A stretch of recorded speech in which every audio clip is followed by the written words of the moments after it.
Hello everyone. So friends, welcome to Takshashila learning. And आज की इस वीडियो में एक बार फिर से हम बात करेंगे रीजनिंग एबिलिटी के सबसे इंपॉर्टेंट टॉपिक के बारे में, और वो है पजल्स।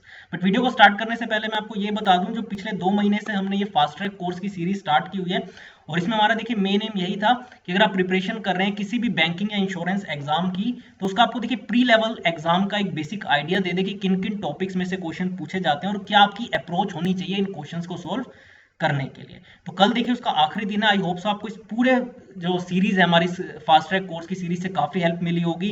इसके बाद एक ऐसा नहीं, इसके बाद हम एसएससी की भी इसी तरीके से फास्ट ट्रैक कोर्स स्टार्ट करेंगे, जिसमें जितने भी एसएससी के भी इंपॉर्टेंट टॉपिक्स है वो भी हम इसी तरीके से कवर करेंगे। तो ऐसा नहीं है, आपको हमारे साथ बने रहना इस चैनल पे। सिंपली आप हमारे चैनल को सब्सक्राइब कर लें, नोटिफिकेशन बेल को प्रेस कर लें। इसके अलावा देखिए हम डेली बेसिस पे, आपको पता है, करंट अफेयर्स भी आपके साथ कवर करते हैं ताकि आप उससे भी अपडेटेड रहें। क्लियर है? तो चलिए आज आखिरी वीडियो जो पजल्स पे मैं आपके साथ लेके आया हूँ, अगर मैं रीजनिंग एबिलिटी की बात करूं तो देखिए मैं आपको कई बार इसकी इंट्रो बता चुका हूं कि क्यों पजल्स इंपॉर्टेंट है हमारे लिए। आपको देखिए 50 to 60% क्वेश्चन सिर्फ पजल से देखने को मिलते हैं, चाहे देखिए आप किसी भी एग्जाम इनमें से उठा के देख लें, चाहे वो प्री का एग्जाम हो या मेंस का एग्जाम हो। तो इसलिए देखिए डेफिनेटली आपको पजल्स को सोल्व करना ही होगा। बहुत सारे एस्पायरेंट्स क्या करते हैं, खासकर प्री लेवल में भी सोचते हैं कि जो प्री का एग्जाम होता है कि पजल्स के बिना क्या एग्जाम पूरा क्लियर हो सकता है। तो देखिए ऑब्वियस सी बात है कि आपकी सेक्शनल कट ऑफ तो क्लियर हो जाएगी विदाउट पजल्स भी, बट जो ओवरऑल कट ऑफ होती है वो आपकी कभी भी पजल्स को सोल्व किए बिना क्लियर नहीं हो सकती। इसलिए पजल्स को आपको सोल्व करना ही होगा। भी आप पे डिपेंड करता है कि आपने कितनी प्रैक्टिस की है। कई बार क्या होता है, पजल्स के अंदर भी कुछ एस्पायरेंट्स का कोई टाइप की पजल्स पे ज्यादा उसे अच्छे तरीके से आती है। जैसे किसी को बॉक्स बेस्ड पजल ज्यादा इजी लगता है सोल्व करना, ठीक है, किसी को फ्लोर बेस्ड पजल लगता है। तो कौन कौन सी इसकी टाइप से पहले मैं आपको वो बता दूं। सिटिंग अरेंजमेंट के देखिए क्वेश्चंस पूछे जाते हैं, चाहे वो लीनियर हो, सर्कुलर हो या रेक्टेंगुलर हो। इस पर देखिए 2 वीडियो मैं पहले ही लाया हुआ, एक लीनियर सर्कुलर सिटिंग अरेंजमेंट पर और एक सर्कुलर पर। फिर इसके अलावा बॉक्स बेस्ड पजल, जिसका देखिए एक सेट मैं भी आज आपके साथ डिस्कस करने वाला हूं, और जो क्वेश्चन लेके आए वो प्री लेवल के एग्जाम में पूछा गया है, आरआरबी के एग्जाम के अंदर। और इसलिए मैं आज आरआरबी का वो क्वेश्चन लेके आया हूं, क्योंकि आपको पता है कि आरआरबी की नोटिफिकेशन रिसेंटली आईबीपीएस ने रिलीज की है, तो उसी का एक बॉक्स बेस्ड पजल का सेट लेके आया हूं। इसके अलावा डे या मंथ बेस्ड पजल भी आपसे पूछे जा सकते हैं, जिसमें आपको डिफरेंट डेज या मंथ के अकॉर्डिंग आपको पजल को सोल्व करना होता है। जहां पे देखिए ऑलरेडी डे बेस्ड पजल मैं आपके साथ डिस्कस कर चुका हूं, फ्लोर बेस्ड पजल भी डिस्कस कर चुका हूं, टेबुलर भी डिस्कस कर चुका हूं। इसी के अलावा एज बेस्ड पजल भी होती है, जहां पे आपको डिफरेंट पर्संस की एज गिवन होती है और उसके अकॉर्डिंग आपको पजल को सोल्व करना होता है। बट देखिए चीज वही है कि कैसे आप पजल को सोल्व करते हैं। उसके लिए आपको जितने इसके पॉसिबल कॉम्बिनेशंस होते हैं, जो आपको देखिए जितनी पॉसिबिलिटीज बन रही होती है, उसको आपको साइड बाय साइड लिखना है। ऐसा नहीं कि माइंड में, बहुत सारे एस्पायरेंट्स क्या करते हैं, माइंड में याद रखने की कोशिश करते हैं, और उसमें क्या होता है कई बार अगर वो भूल जाए तो उसकी वजह से आपको पूरी की पूरी पजल को दोबारा पढ़ना पड़ता है और उसमें आपको काफी टाइम वेस्ट होता है। तो इससे बेटर है कि हम पजल को एक ही बार में सोल्व करें, एक ही बार उसकी स्टेटमेंट को पढ़े, बार बार ना पढ़ना पड़े। चाहे उसी में एक बार में हमें थोड़ा सा ज्यादा टाइम लग जाए, वो बेटर है एज कम्पेयर टू कि हम बार बार उस पजल को 2 बार पूरा पढ़ना पड़े। ठीक है ना? तो चलिए स्टार्ट करते हैं। आप पेन एंड पेपर लेके बैठे हो, और ये देखिए काफी इजी सा है, प्री लेवल का क्वेश्चन है।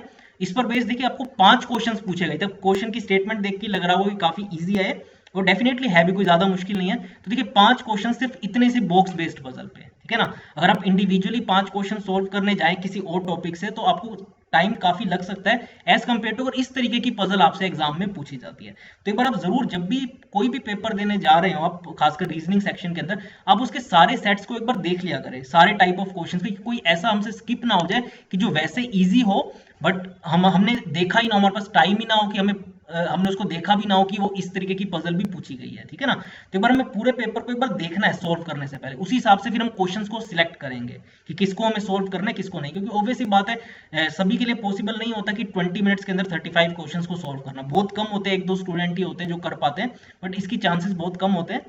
तो इसलिए हमें उन्हीं क्वेश्चंस को सोल्व करना है जिन पे हमें 100% कॉन्फिडेंस हो कि हाँ मैं कर पाऊंगा। ठीक है ना? अब चलते हैं। यहाँ पर देखिए 7 बॉक्सेस का हमें डाटा गिवन है। 7 बॉक्सेस जिनका नाम है MNOPQRandS are arranged one above the other. सिर्फ यहाँ पे हमें बॉक्सेस को अरेंज करना है वन अबव द अदर। अब देखिए हमें कहा गया कि only 2 boxes are placed above box P। यानी अगर हम 7 बॉक्सेस की एक टेबल बनाए तो बॉक्स P के ऊपर सिर्फ 2 ही बॉक्सेस आएंगे। तो मैं आपको सोल्यूशन पे लेके चल रहा हूँ, बट आप खुद से इसे सोल्व करें। बॉक्स पी के ऊपर सिर्फ 2 ही बॉक्सेस आएंगे। अभी हमें ये नहीं पता कौन से है वो बॉक्सेस, बट ये कंफर्म है कि आउट ऑफ 7 बॉक्सेस पी का रैंक क्या है, 3rd नंबर पे, और उसके ऊपर 2 बॉक्स आएंगे। तो आप यहाँ पे सॉल्यूशन में देख सकते हैं बॉक्सेस के पी का रैंक क्या है, 3rd नंबर पे हमने इसको रखा हुआ है, और इसके ऊपर 2 बॉक्सेस आएंगे। वो कौन से है देखिए यहाँ पे आपको सॉल्यूशन देख के तो खैर पता चल ही रहा होगा। बट अभी तक जो हमें डाटा गिवन है सिर्फ हमें ये पता चला है कि बॉक्स पी के ऊपर 2 बॉक्सेस रखे हुए हैं, ठीक है ना। तो only 2 boxes are placed above box P. फिर हमें कहा गया कि only 1 box is placed between box S and P. तो बॉक्स एस और बॉक्स पी के बीच में सिर्फ एक बॉक्स रखा हुआ है, ठीक है। तो चलते हैं उस पर सोल्व कर लेते हैं। तो only 1 box is placed between box S and box P. अब देखिए पी तो यहाँ है, अब एस को रखने की देखिए हमारे पास अभी 2 पॉसिबिलिटीज है, जो मैं आपको बता रहा था ना कि जितनी भी पॉसिबिलिटीज बने आप उनको side by side note down करते चला करें। तो हमारे पास क्योंकि हमें कहा गया है कि only 1 box is placed between box S and P, तो पी अगर इधर है तो या तो हम देखिए एस को यहाँ रख सकते हैं, या हम एस को कहाँ रख सकते हैं, अगर एक का गैप नीचे की तरफ लेके चले तो एस को हम यहाँ पर भी रख सकते हैं, ठीक है ना। मैं इसे एक बार दोबारा से हाईलाइट कर देता हूँ, या तो इधर हम एस को रख सकते हैं या हम बॉक्स एस को रख सकते हैं यहाँ पे, ठीक है ना। क्योंकि हमें किस चीज का ख्याल रखना है कि P और S के बीच में सिर्फ एक का गैप होना चाहिए। ऐसा जरूरी नहीं कि S ऊपर भी हो सकता है, S नीचे भी हो सकता है, क्योंकि हमें सिर्फ इतना गिवन है कि only 1 box is placed between box S and box. देखिए अगर अब हम यहाँ पर बात करें बॉक्स S और बॉक्स Q के बारे में, क्योंकि हमें यहाँ पे देखिए क्लियरली ये चीज गिवन है कि as many boxes are placed between box S and Q as between Q and M। तो इस चीज का देखिए हमें ख्याल रखना है। तो अगर देखिए हम S को यहाँ पे रखते हैं, जहाँ पे देखिए यहाँ पे मैंने लिखा भी है, तो फिर देखिए Q अब यहाँ पे आ सकता है, और Q और M के बीच में भी अगर S और Q के बीच में 2 का गैप है तो ऑब्वियसली बात है Q और M के बीच में भी हमें 2 का गैप रखना पड़ेगा। बट अभी देखिए हमें ये चीज कंफर्म नहीं है।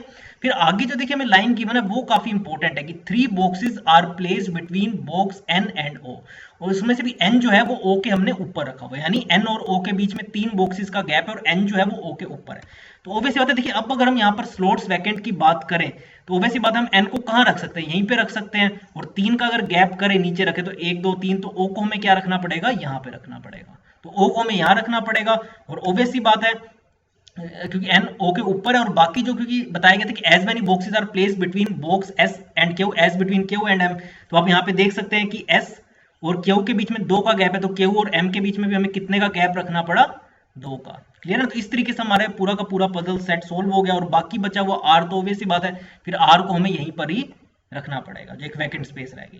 तो इस तरीके से देखिए इस पजल को सोल्व करा, तब इसके क्वेश्चंस पे चलते हैं,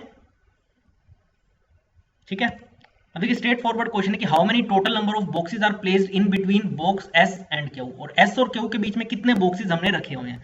तो बॉक्स S और Q की अगर हम बात करें तो आप देख सकते हैं 2 बॉक्सेस हैं, क्लियर है, S और Q के बीच में। तो क्या आंसर है, बी ऑप्शन यानी 2। अगर बात करें क्वेश्चन नंबर 2 की कि which box is placed at the top, आपने देखा ही कि टॉप पे कौन सा बॉक्स है, S है। तो स्ट्रेट फॉरवर्ड क्वेश्चन का आंसर है देखिए ए ऑप्शन। तो इस तरीके से देखिए कितना इजी आप हम क्वेश्चंस को सोल्व कर सकते हैं। और आखिर कि which of the following is true regarding box N, तो बॉक्स N के रिगार्डिंग इनमें से कौन सी स्टेटमेंट ट्रू है कि 3 boxes are placed between Q and N, या box N is placed below Q। तो box N is placed below Q तो देखिए बिल्कुल गलत है, ठीक है।